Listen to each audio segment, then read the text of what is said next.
Trời ơi, cái bánh của mình nó nướng gần xong mà nó nở lên rất là cao luôn rồi nè. Cái bánh của mình nó có cái độ ẩm á, cho nên rất là ngon luôn. Mình ăn vô mình cảm giác nó tan trong miệng á.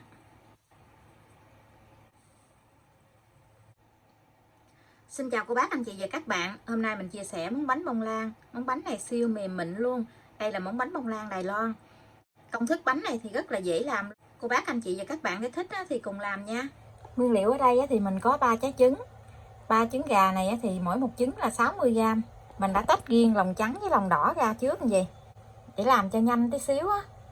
70g đường, 60g bột mì đa dụng, 50g sữa, 50g dầu ăn, một tí xíu vani để cho cái bánh của mình nó được thơm. Nguyên liệu thì mình sẽ để bên dưới video trong phần mô tả để cho cô bác anh chị dễ chuẩn bị nha.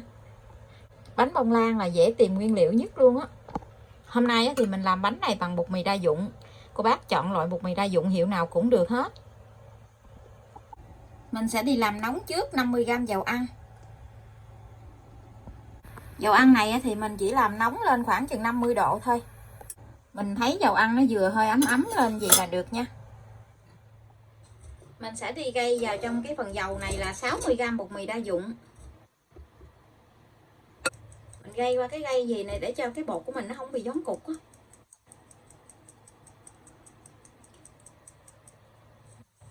Dầu ăn này thì các bác để ấm ấm thôi chứ đừng để nóng quá nó chín bột.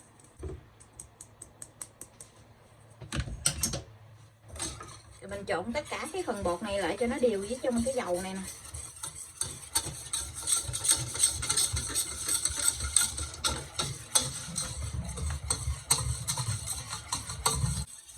Mình thấy bột nó tan hết trong dầu rồi thì mình sẽ cho 50ml sữa tươi không đường vô. Mình trộn tất cả cái hỗn hợp này lại. Tiếp theo thì mình sẽ cho từ từ 3 lòng đỏ trứng gà vô.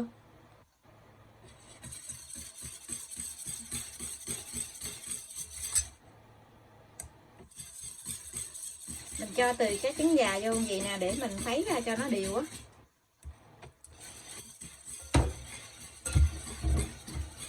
Mình cho 1 muỗng cà phê vani vô để cho cái bánh của mình nó được thơm.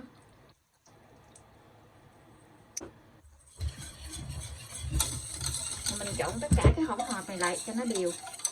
Cái bánh này thì phần chất lỏng nó hơi nhiều tí xíu, cho nên cái bánh của mình nó được mềm lắm. Mình trộn cho nó đều hết rồi thì mình để sang một bên. Tiếp theo thì mình sẽ đánh bông 3 cái lòng trắng trứng cùng với 70g đường. Cái máy của mình có 6 số thì trước tiên mình sẽ đánh ở số 4 nha.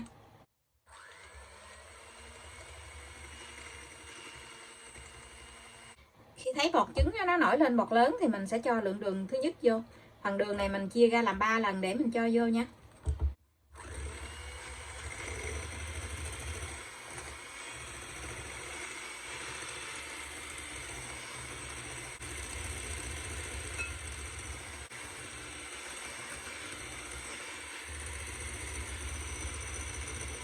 Khi mình thấy cái lòng trắng trứng này mình đánh cái bọt nó đã mịn rồi thì mình sẽ hạ xuống còn số 2 và mình tiếp tục mình đánh nha.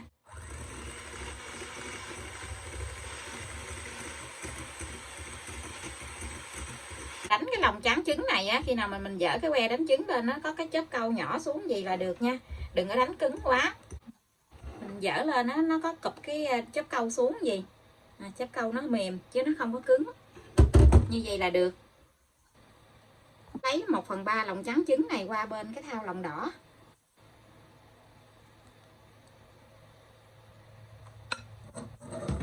Mình dùng cái phới lòng này mình trộn để cho nó đều ra.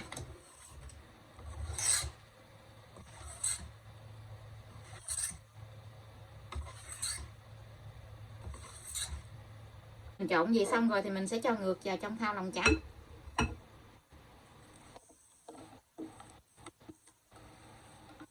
Dòng bánh này thì nó có nhiều chất lỏng hơn là mấy loại bánh khác.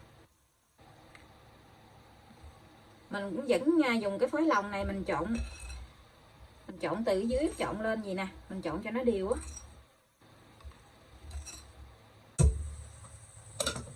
Sau đó thì mình sẽ lấy cái muỗng dẹp này nè, mình trộn từ ở bên dưới trộn lên để cho nó đều hết cái phần trứng còn ở bên dưới á. Mình vét sâu từ bên dưới vét lên vậy nè. Trộn cho nó đều hết tất cả cái lòng trắng với lòng đỏ lại. Mình trộn đều rồi thì mình sẽ cho vào trong khuôn để nướng luôn nha. Hôm nay thì mình sẽ dùng khuôn đáy gời, khuôn tròn 16. Mình lót miếng giấy nến ở bên dưới và xung quanh cái khuôn luôn. Mình cho hết bột vô.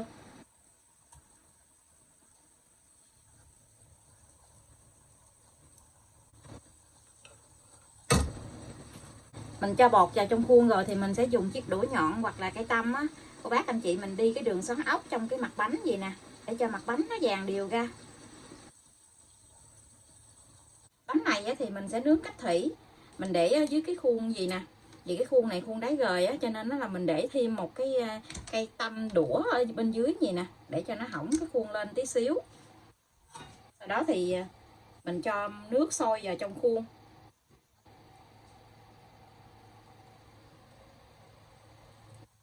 Mình cho nước nó vừa xăm xắp cái khuôn á. Nước này là mình đun sôi luôn. Bây giờ mình sẽ cho vào trong lò để nướng nha. Lò nướng thì mình đã làm nóng trước 10 phút. Lò nhà mình có 3 ngăn thì mình nướng ở ngăn thứ 3, tức là ngăn dưới của lò luôn. Mình nướng ở nhiệt độ là 155 độ C, mở 2 lửa. Thời gian nướng là 55 phút, không cần mở quạt. Cô bác anh chị mình canh nhiệt độ nóng của lò nhà mình nha. Bánh mình đã nướng xong rồi. Bây giờ cô bác anh chị mình để cái bánh ở trong lò thêm 2 phút nữa thì mình hãy lấy ra nha. Cái bánh của mình nó nở lên rất là cao luôn nè. Tại vì mình làm cái khuôn nhỏ đó, cho nên cái form bánh nó cao. Còn cô bác anh chị làm cái khuôn lớn á, thì cái bánh nó sẽ thấp hơn tí xíu. Mình biết cái bánh này nó nở lên cao cho nên mình lót cái miếng giấy nó lên tới trên luôn. Mình lấy cái bánh ra.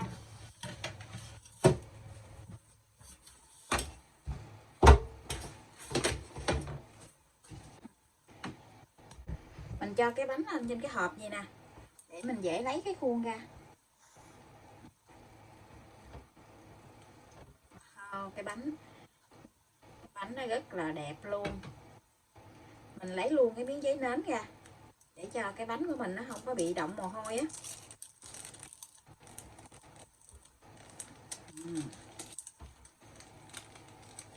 Quá chừng đẹp luôn á.